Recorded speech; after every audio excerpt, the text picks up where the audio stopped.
Здравейте! Днес ще направя клип на Майнкрафт, като ще ви покажа как да си построите къщичка.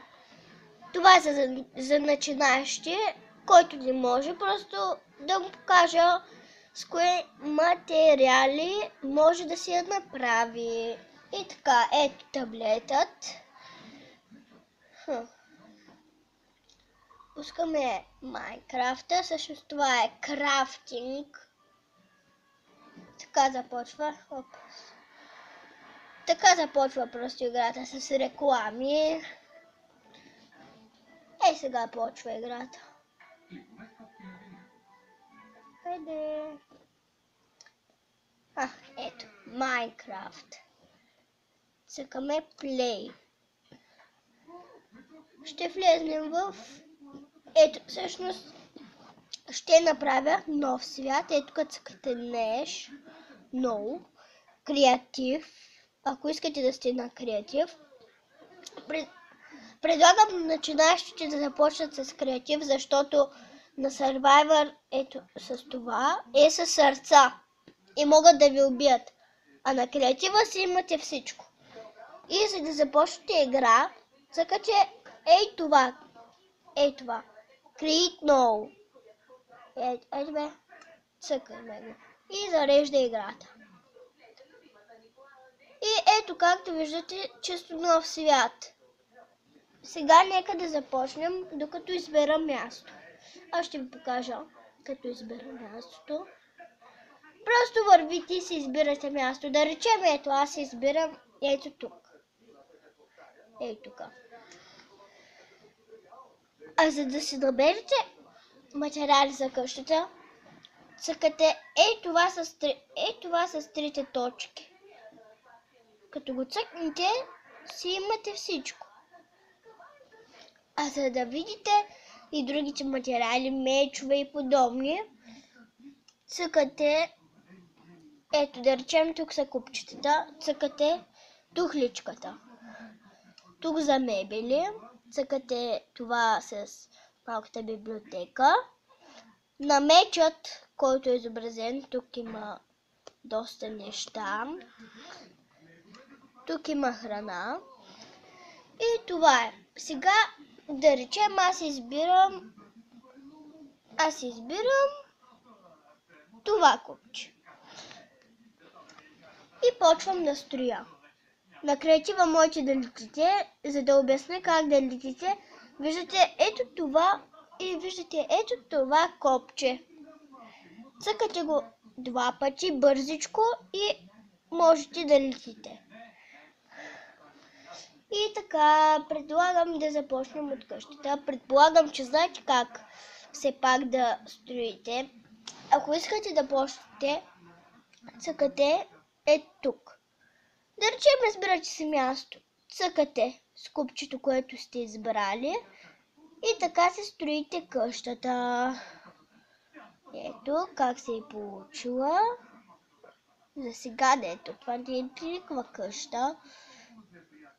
И правим, ето ако сгрешите, да речем, ето така правите и си продължавате с къщата. И така,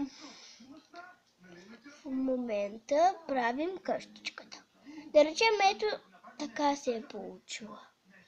Ето така. И вие си я удължавате колкото искате, зависи колко място имате. Можете да си измислите нещо. Аз се строя малка, само за да покажа как се строи една къщичка. Но пак казвам, видеото е за начинаещи. Една секунда. Ето. И вече свързвате къщата. Когато решите, че искате вече да я свържете, цъкате. Така, опс. Трябвало е още едно купченце. Така. И ето как се е получило. Ако искате да удължите къщичката, в смисъл нагоре, трябва просто да слагате от съответните купчета по още няколко. Зависи колкото искате, зависи колко искате да ви е дълга къщата. Да речем, аз искам да ми е толкова, но по принцип има много големи къщи в другите сървъри. Ето, хайде бе. Ето така се е получило. Ето. И продължавате.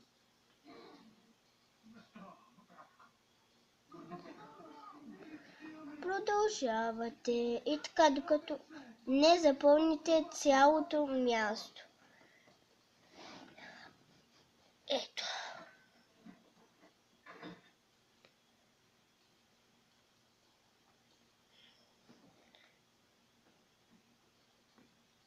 Може да са ви различен цвят купчетата, не се знае. Зависи вие как искате. Различен цвят купчета просто трябва. Да речем, ето, аз съм се избрала с еднакъв цвят. Ето как се е получило. И така да продължим. Малко се затъмнява от пръста ми, като слагам купчетата, но виждате как се е получило.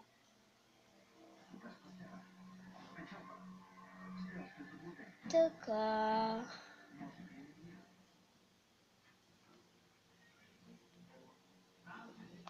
Да се издигнем малко. И едно, две. Ето така. И да речем, аз искам толкова да ми е дълга. Ето толкова.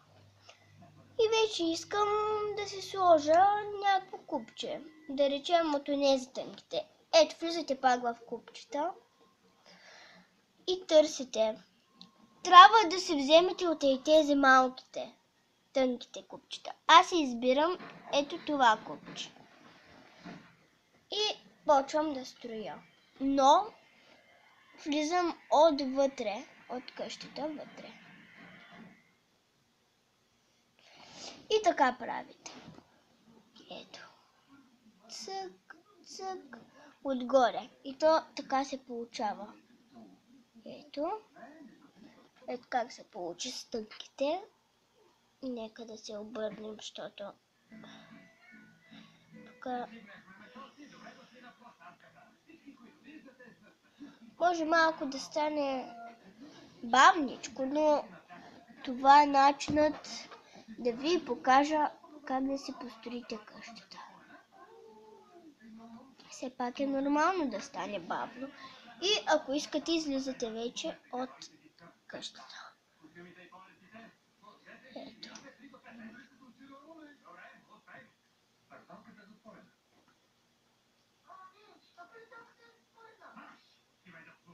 Ето.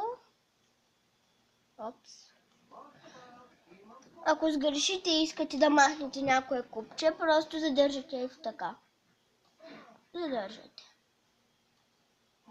Ето, например, сега аз сгреших. И цъкам. Но трябва малко да се издигнем. И цъкаме вече. В смисъл, даже то трябва да се смали.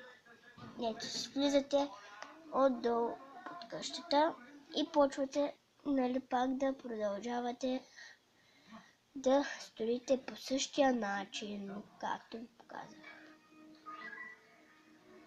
Ето, почти сме готови. Цък. Ето, тук има само още едно, т.е. две. Ето. И сме готови.